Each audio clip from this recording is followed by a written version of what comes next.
What did they do? Yeah, I think I want to like see this. I'm legit like fucking curious about. IGN put this out like 8 days ago, which is funny because like a week ago was Evo. So I want to see like what is their like their rating category for the top 10 fighting games made by IGN. So I really do want to see, right? Because like, you know, fighting games are like big, expansive, right? There's so many different like fighting games that came out, like cheese and rice. There's like from fucking the OG Street Fighter 2 to all the way now it's like DNF Duel. It's like a big fucking shelf. For IGN to like narrow it down to like top 10, I'm really curious of what their picks, what their pick reasonings were, you know?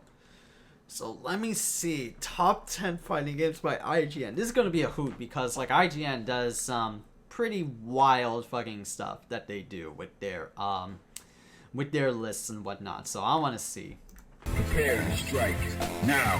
Fighting games have a special place in both the past and present of gaming. It's a genre that requires quick thinking, twitch reflexes, and vast amounts of knowledge of both yourself and your opponent's options to play at a high level. It can often seem intimidating, but some of the most recognizable series in pop culture, such as Street Fighter and Mortal Kombat, belong to that same genre. So for our deliberations in assembling this list, we've laid out some special criteria. We've excluded platform fighters such as the Smash Brothers series, as that's important enough to be a list on its own. We only have one.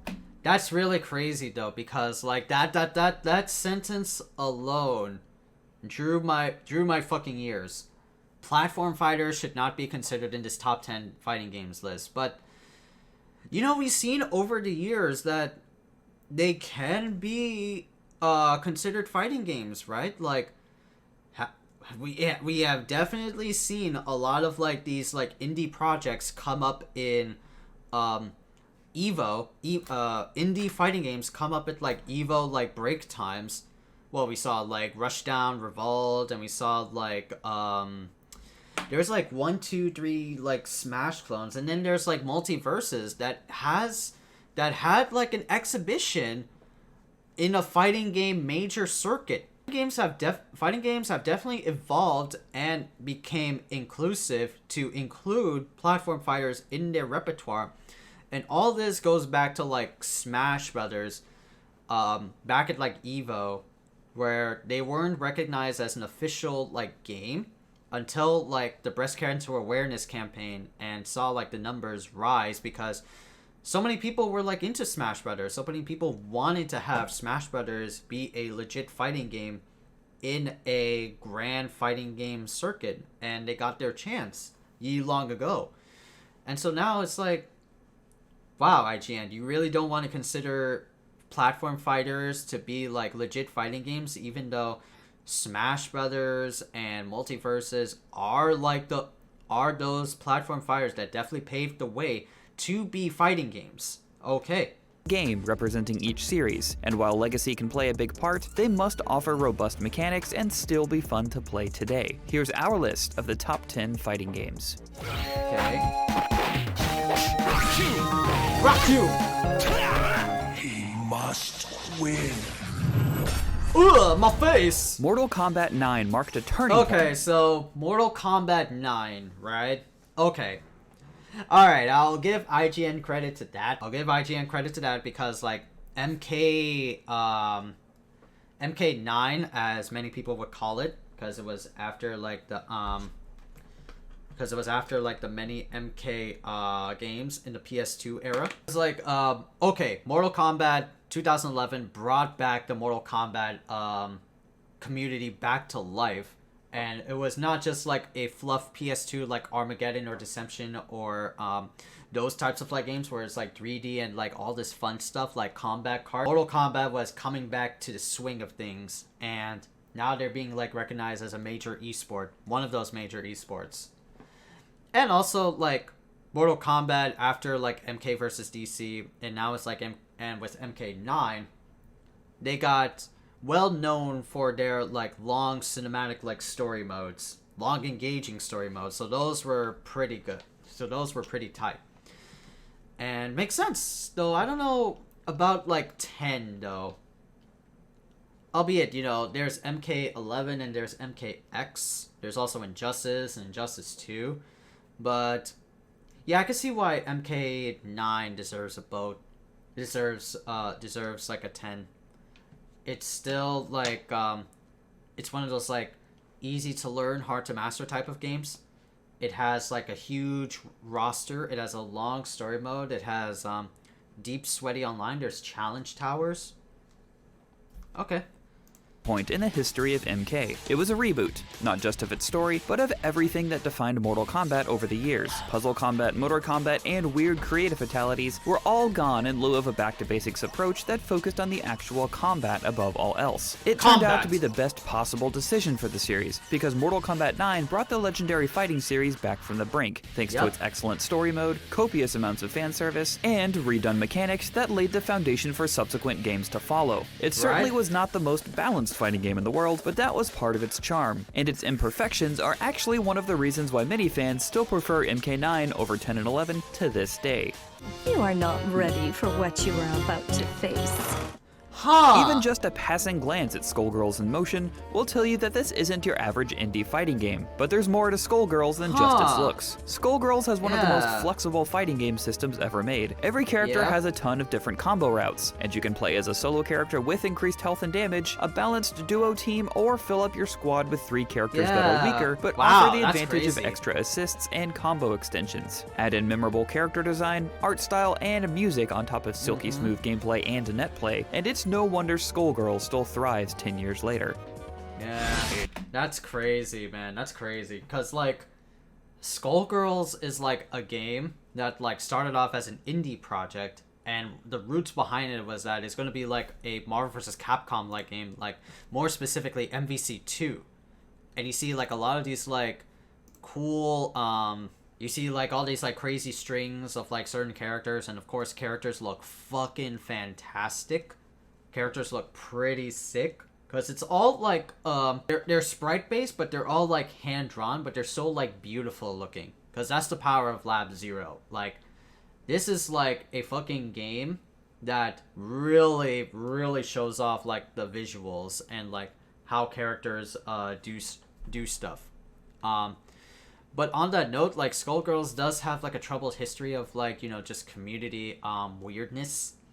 So it took them like 10 years to like get them to Evo, and like seeing like Skullgirls Evo was like, holy crap, this is pretty awesome. Characters can do like TODs and combos, like it feels like Marvel 2 or like a Marvel game. And of course it has like rollback netcode, it has charming visuals and all that jazz, like, right? It definitely makes sense that like Skullgirls definitely does deserve a spot as a fighting game. Albeit all the trouble that they have endured and all of like the pitching that they have to plead for to get into like a major circuit like Evo, and they finally got their chance and it paid off. A game that like I really want to learn, but damn, I don't have the time for it because there's so many others. To net play, and it's no wonder Skullgirls still thrives 10 years later. It's go time, baby.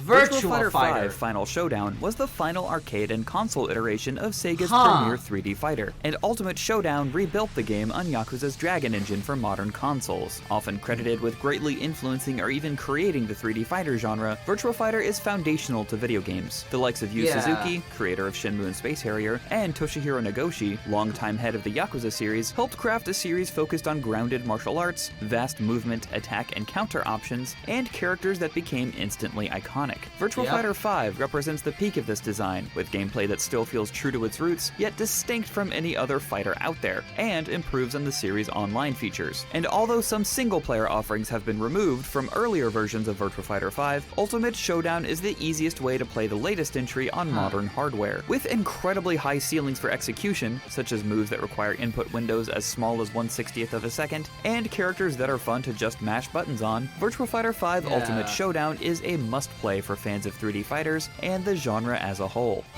Better run home to mama now. The curious part about it is like, okay, number 8 is Virtua Fighter, right? So I'm very surprised that Virtua Fighter got in.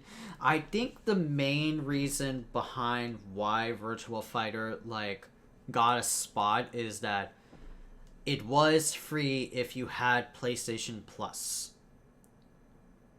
Yeah, like it was one time like free if you had PS back in like June. Was it like June or no, not these years. But I think it was like June or last year, June of last year or July of last year that Virtua Fighter 5 Ultimate Showdown like came back, and instead of like buying, you could get it like for free, and you could get like an extra pack for you could pay like more as a Virtua Fighter fan for costumes and sets. And you know, Virtua Fighter is a pretty good game. Like it definitely, as what IGN was like saying, it's a very like iconic game. It's like one of those like 3D like fighting games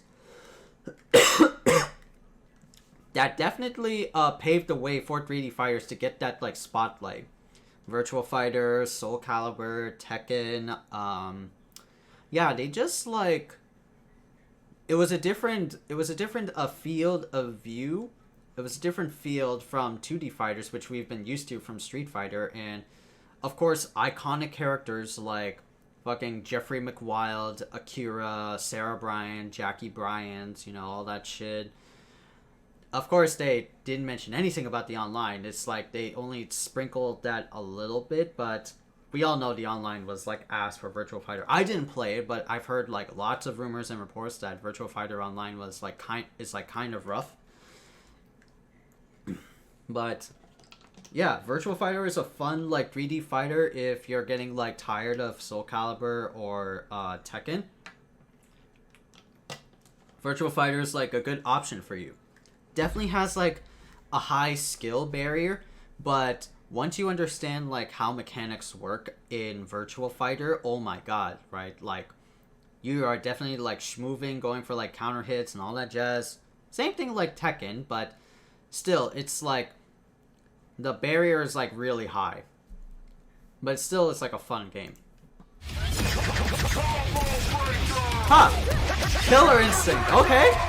2013's Killer Instinct Alright, I'm proved happy. the series was more That's than good. a Mortal Kombat That's imitator some well-respected. claimed it to be. It was one of the first mainstream fighting games to integrate rollback netcode, and its online play is still among the smoothest around. Its dojo mode is the best Yep. teaching tool the genre has ever seen. It doesn't just I teach you never how to did play this Killer Royal Instinct, Dojo it mode. teaches you how to play fighting games, full stop, and is required reading for anyone trying to learn the genre. What's more, Killer Instinct is packed with great single-player content, and no matter how you play it, it looks great and has a killer soundtrack by Mick Gordon.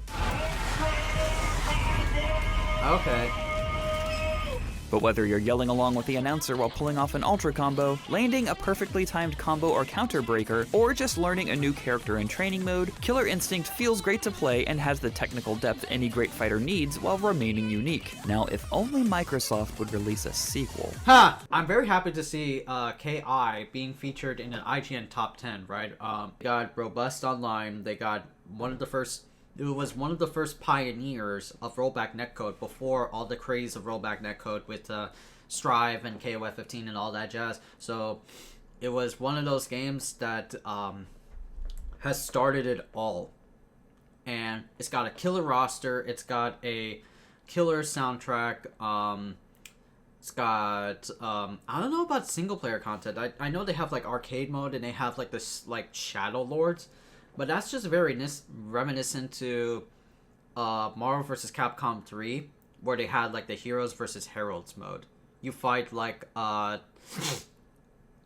Silver Sentinel lookalike characters, and then you just like beat ass and like play like a bingo card or some shit.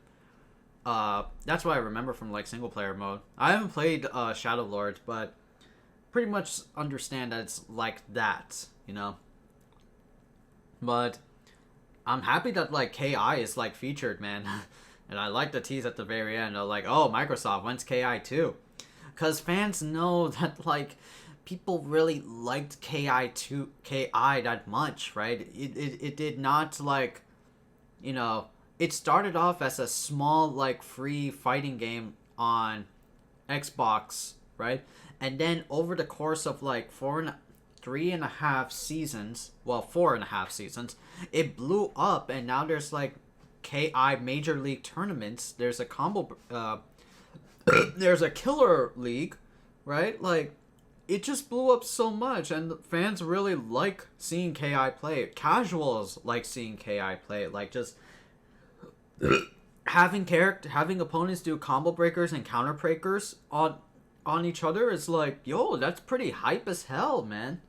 That's why I like always say about, like, in comparison, like, if you get me to watch like Smash Brothers versus KI, I will watch KI in a heartbeat, right? Because like anything can happen, right? And a combo breaker can happen, a change of pace can happen, a killer finisher combo can happen. Anything can happen in KI.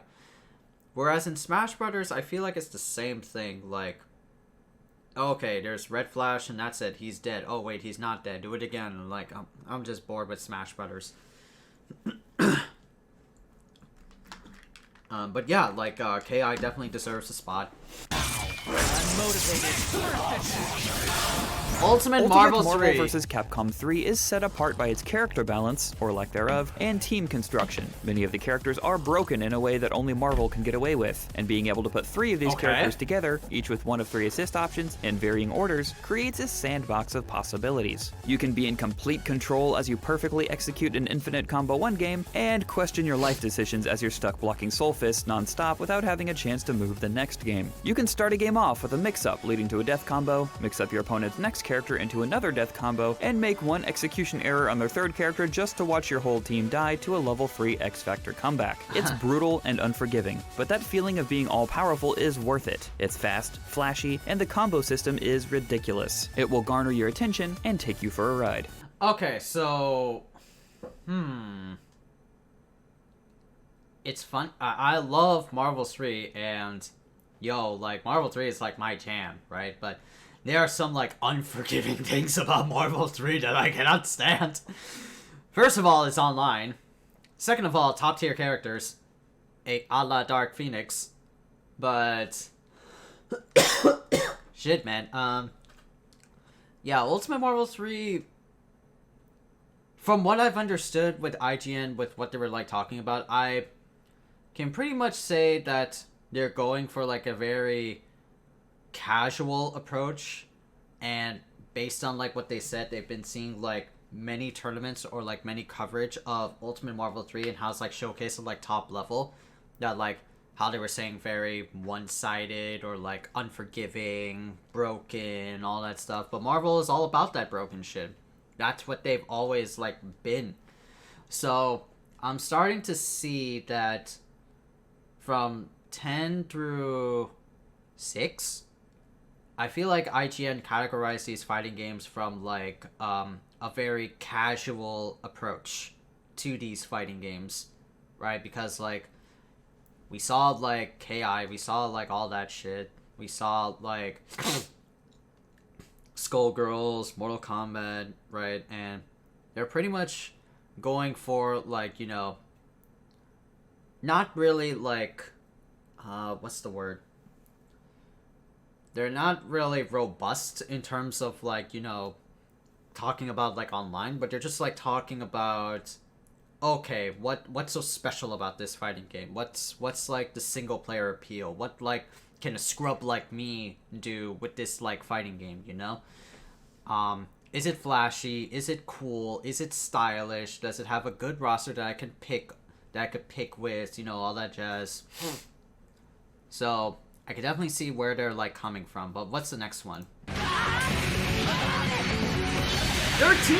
Oh, wow! The King of Fighters series has a number of great entries, with many choosing 98 and 2002 as their favorites, and 15 receiving a lot of love as the newest entry. However, for our money, it's KOF 13 that remains one of the best fighting games of all time. The super detailed pixel art, pace of play, and hyperdrive combo system all helped KOF have a resurgence in the competitive and casual fighting game scene that continues to this day. And although the infamously difficult combo trials remain, they're not even necessary to use while playing. The characters, team-based combat, and beautiful animation keep this particular king on the throne. So I see why they chose KOF 13 as like number 5, and I'm shocked that it's like number 5. It's mostly down to what I grabbed from that visuals, right? Like KOF 13 is like the one last like true sprite-based fighting game from Japan that like you know, SNK is really on par with their sprite visuals and like making backgrounds of stages look really spot on.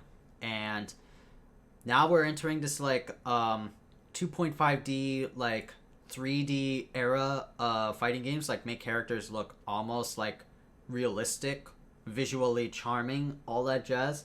We're no longer in the sprite-based 2D. We gotta like get ahead with the times, and for KOF to like come back with 13, still maintaining their core essence of KOF, which is the sprites, and in that time, right, like after like Street Fighter, every like fighting game saw like a resurgence of like, all right, let's bring ourselves back, let's get that comeback.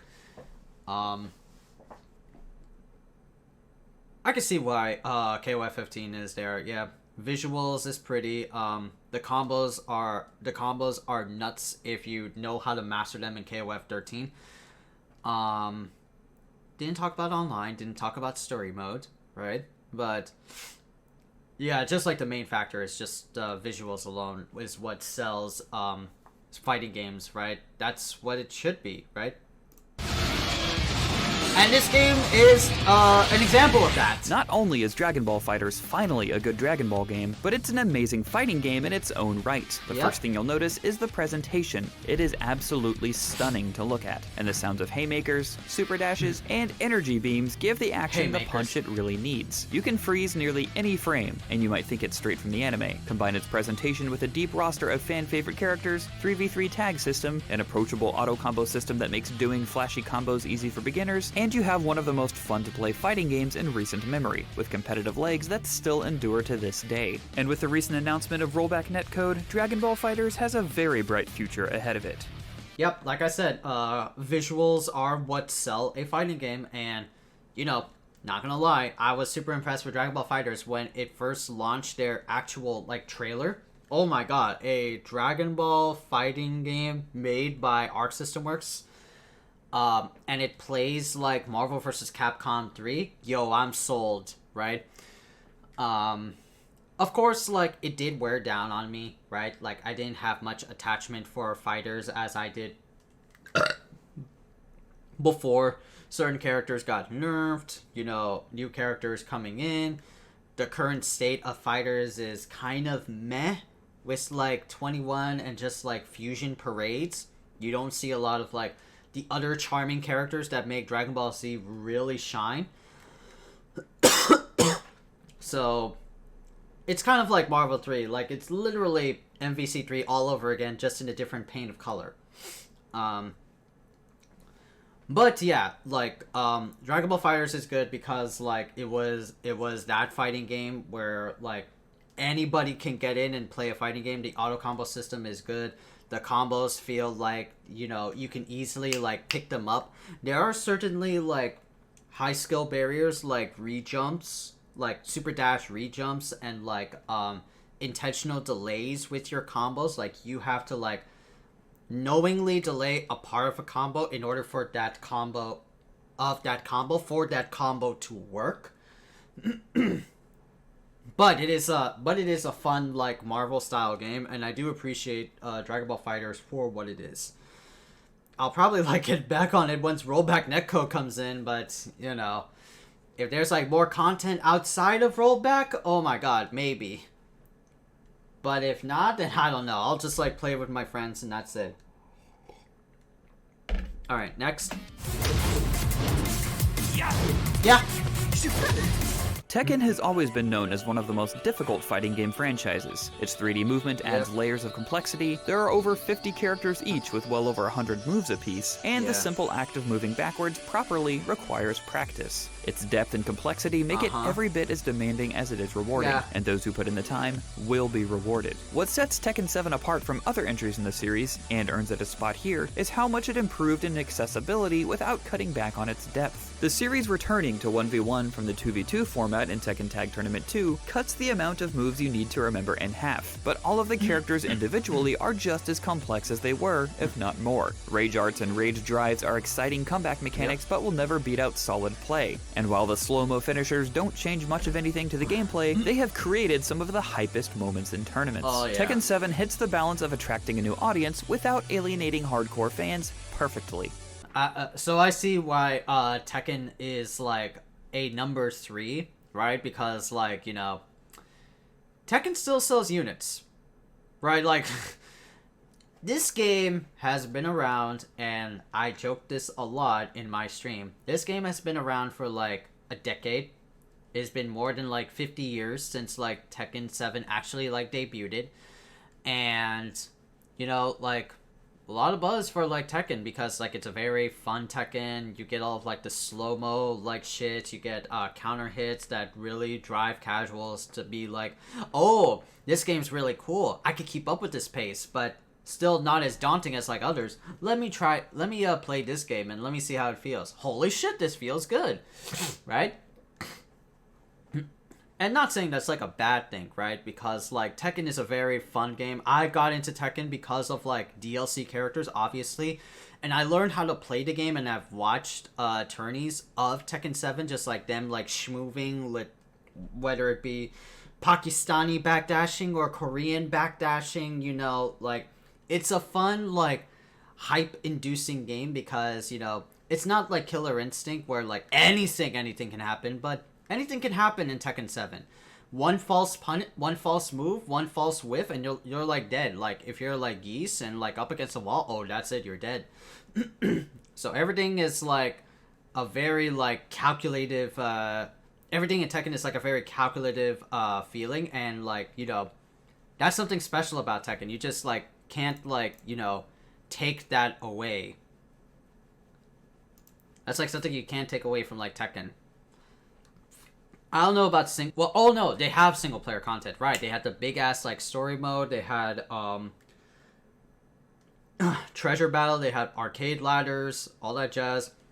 Albeit online kind of sucks ass, but you know, Tekken 7 does good in all the other playing fields that it does like does do good at, you know. あらゆる不可能を可能とする本。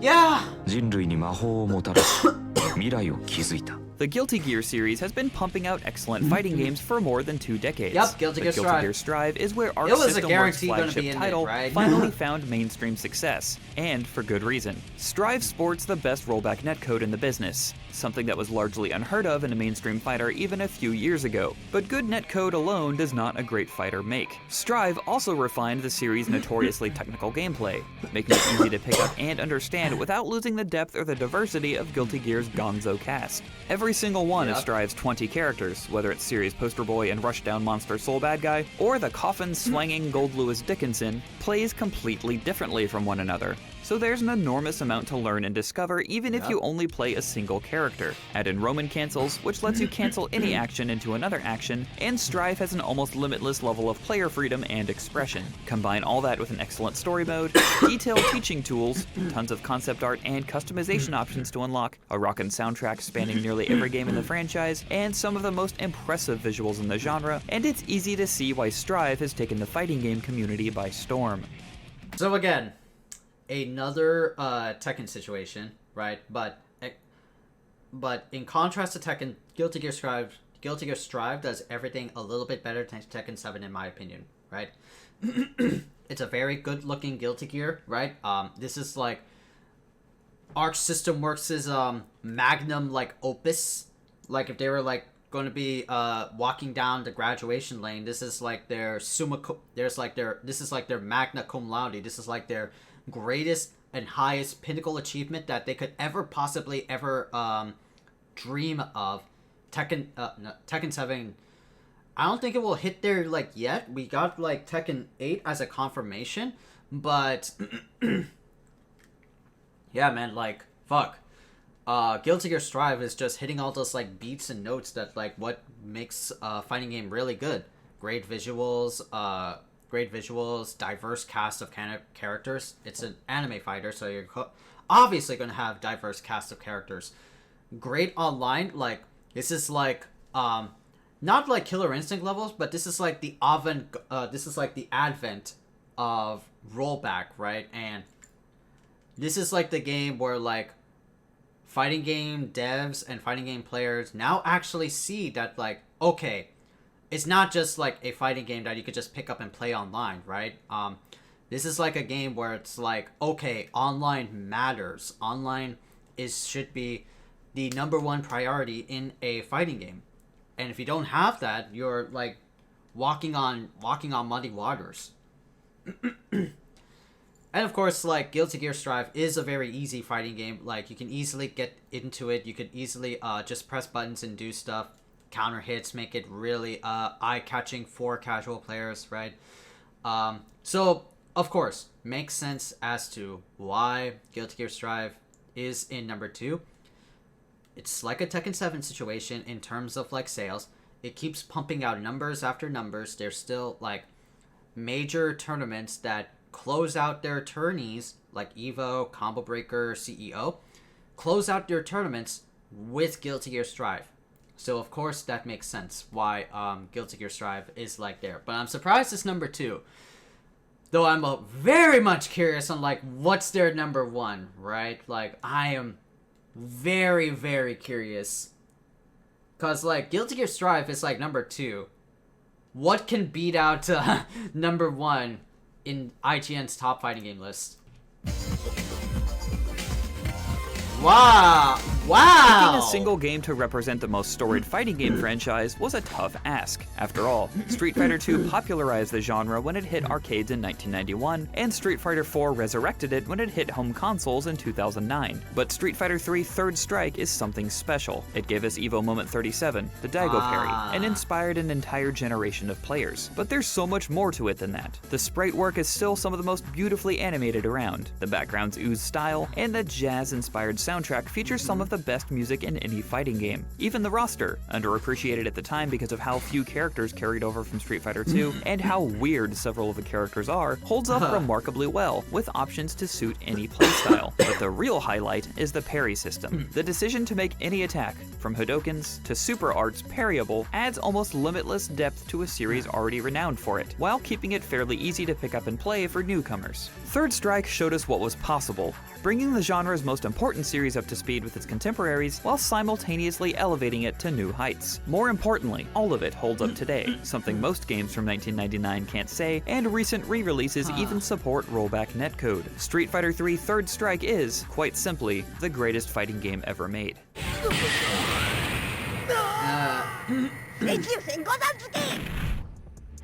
And there you have it. Okay. Our choices for the top 10 fighting games of all time. Which games do you think belong on the list? Make sure to let us know. Okay. So, from what I've understood from this like top 10 made by IGN of all game news outlets, the weirdest one was Street Fighter 3, obviously, right? Because like their reasoning behind it was, if I caught what they were saying, or what most importantly they were saying,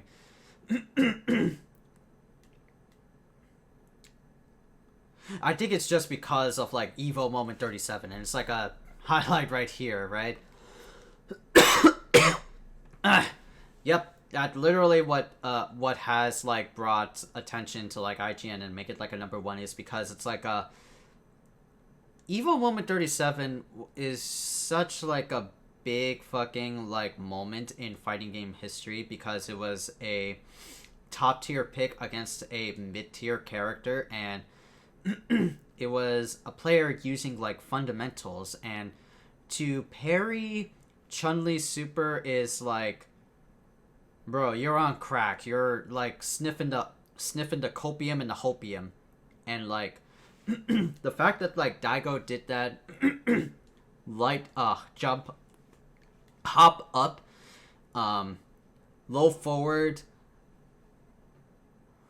Shoryuken into Tatsu, into like what was it, Shimpu Jinrai, is still a hard thing to do, right?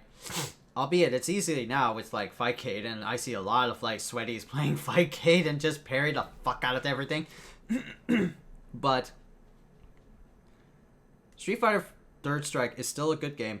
I don't know if I consider it like number one because, you know, there are a lot of other games that could be like number one, right?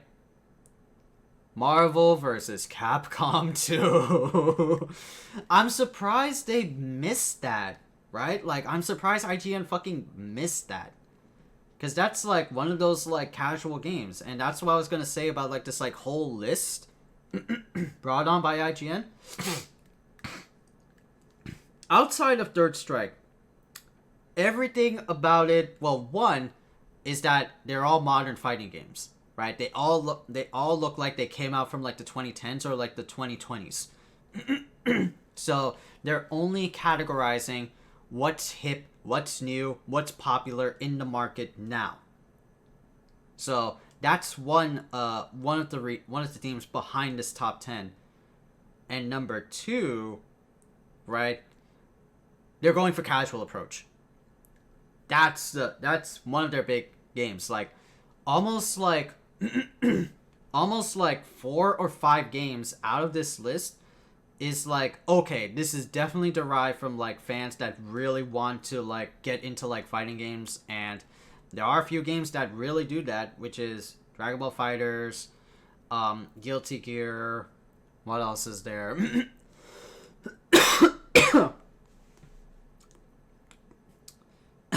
What else is there? Skullgirls, Virtua Fighter. Well, Virtua Fighter is a hard one to decipher. But yeah, like they're going for either they're going for a little bit of both of like what was it? Oh, I forgot what I was gonna say. Oh yeah, modernize and accessibility or like casual approach.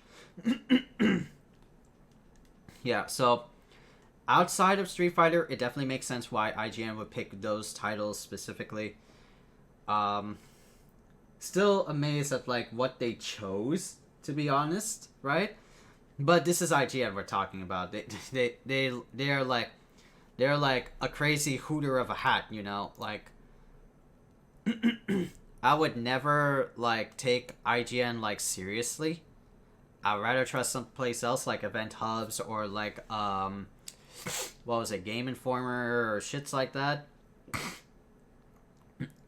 But I was just like curious of like what IGN has to say about like top 10 fighting games, because I was very, very curious as to how they would approach this list. And they did. Casual market, visuals, and what was it? Modernity. That's literally the